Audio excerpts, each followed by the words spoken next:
মই পাপৰি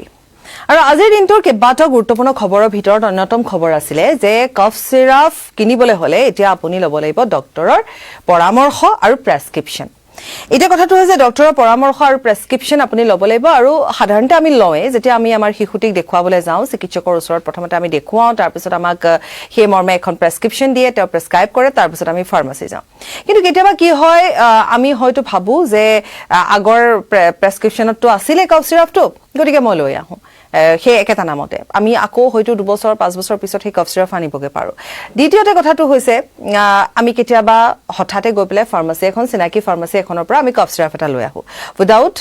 প্ৰেছক্ৰিপচন এটা কথাটো হৈছে সেই ক্ষেত্ৰত এতিয়া কঠোৰ সিদ্ধান্ত গ্ৰহণ কৰা হ'ল যে প্ৰেছক্ৰিপচন নহলে আমি কোনো ফাৰ্মাসীৰ পৰা এতিয়া কফ সিৰাপ ক্ৰয় কৰিব নোৱাৰিম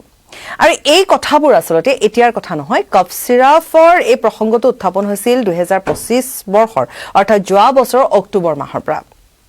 ঠিক হয়তো অক্টোবৰ মাহৰ 5 তাৰিখ আছিল 5 তাৰিখে মধ্যপ্ৰদেশত এগৰাকী কণমানি শিশুৰ কফ সিৰাপ খোৱাৰ ফলত মানে তেওঁৰ যেটা মৃত্যু হৈছিল তেটা পৰীক্ষা নিৰীক্ষাৰ অন্তত গম পোৱা গৈছিল যে কফ সিৰাপ এটা পাৰ্টিকুলাৰ কফ সিৰাপ আমি নামটো কম গতিকে সেই কফ সিৰাপ খোৱাৰ ফলতে শিশুটি মৃত্যু খাবতি লৈছিল আৰু সেইখিনি সময়তে ধাৰাবাহিকভাৱে 16টিকৈ শিশুৰ মৃত্যু হৈছিল পাছলৈ সংখ্যা বৃদ্ধি পাইছিল এই ঘটনা সমগ্ৰ দেশজুৰি চাঞ্চল্যৰ সৃষ্টি কৰিছিল আৰু এই গোটেই বিষয়টোৱে এক প্ৰকাৰ চৰ্চা লাভ কৰিছিল আৰু তেতিয়া তাৰ পিছতে কেৱল মধ্যপ্ৰদেশ বুলি নহয় ৰাজস্থানৰ পৰা সেই খবৰ আহিছিল পশ্চিমবংগৰ পৰা সেই খবৰ আহিছিল আৰু ৰাজ্য চৰকাৰসমূহে তদন্ত আৰম্ভ কৰিছিল আৰু সেই তদন্ত আৰম্ভ কৰাৰ পিছত এতিয়া কেন্দ্ৰীয় স্বাস্থ্য মন্ত্ৰালয় এতিয়া এই ঘোষণা কৰিছে যে প্ৰেছক্ৰিপচন নোহোৱাকে কফ সিৰাপ ক্ৰয় কৰিব নোৱাৰিব অৰ্থাৎ কেন্দ্ৰীয় চৰকাৰ এতিয়া কঠোৰ হৈছে সেই তেতিয়াৰ পৰা তদন্ত আছিল তদন্ত চলি আহিছিল ৰাজ্য চৰকাৰসমূহে আমি কৈছো যে তদন্ত আৰম্ভ কৰিছিল কাৰণ কণমানি শিশুৰ মৃত্যু হোৱাৰ কাৰণ তেতিয়া কফ সিৰাপ আছিল এটা কথা হৈছে কফ সিৰাপত থকা যেটো পৰিমাণ কফ সিৰাপত ডাইথিলিন গ্লাইকল অৰ্থাৎ DED গতিকে এই DEG গ্লাইকলিন ডাইথল এই DEG পৰিমাণ কিমান থাকিব লাগে আৰু সেই তেতিয়া 25 চনৰ অক্টোবৰ মাহত সেই কেটা কফ সিৰাপত কিমান আছিল আৰু তেতিয়া সেই যেটা পৰীক্ষা নিৰীক্ষা কৰা হৈছিল তেতিয়া ওলাই পৰিছিল যে আসলতে DEG পৰিমাণ থাকিব লাগে মাথু 0.1% আৰু আছিল তাত কিমান 48% এই কথাটো যেতিয়া তদন্তৰ অন্তত ওলাই পৰিছিল এই ডাইথিলিন গ্লাইকল যেতিয়া ইমানখিনি থকাৰ পৰিমাণ যেটা পৰিমাণটো যেতিয়া আচৰিত কৰি পেলাইছিল সকলোকে যে 48% আছে যত নেকি থাকিব লাগে 0.1% গতিকে সেই কথাবোৰৰ বাবে এই যেটো আমি কৈছো যে কিছু ডুপ্লিকেট ব্যৱহাৰ কৰা বা তাত কিছু অন্য বস্তু মিলাই দিয়া মিলাৱতি যাক কয় গতিকে এই কথাবোৰ তেতিয়া লাহে লাহে পোহৰলৈ আহিছিল এটা কথা হৈছে যে হেগিটা কি আছিল আমি যদি কওঁ যে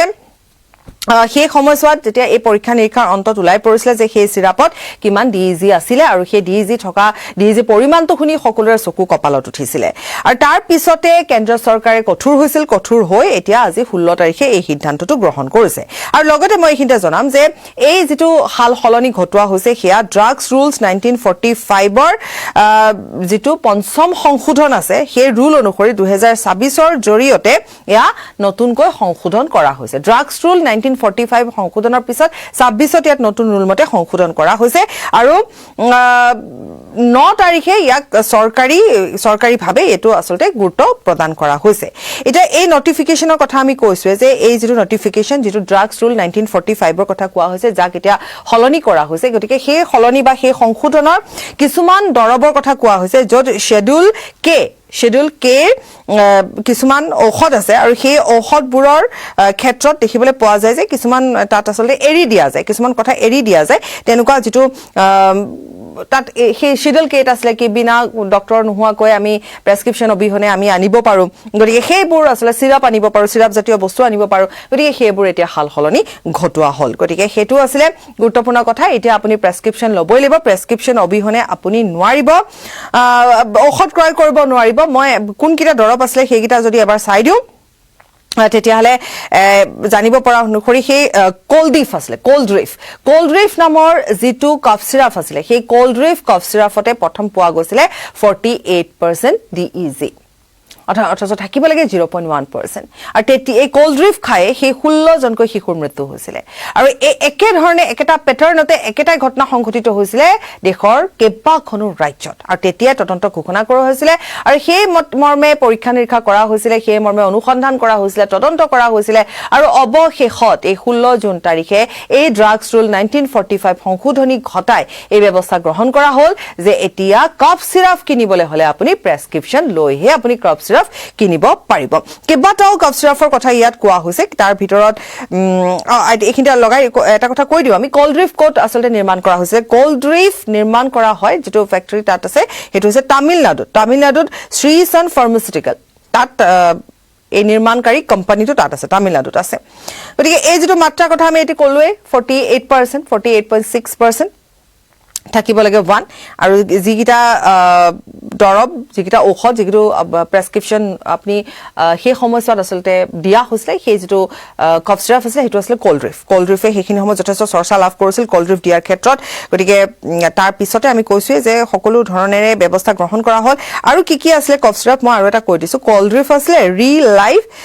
CF আৰু ৰেস্পিফ্ৰেষ্টিয়াৰ। 3টা নাম আকৌ এবাৰ কৈছো যাতে আপোনালোকো সাৱধান হ'ব পাৰে, মই নিজেও সাৱধান হ'ব পাৰো। ৰিলাইভ CF আৰু ৰেস্পিফ্ৰেষ্টিয়াৰ। এইকেইটা আছিলে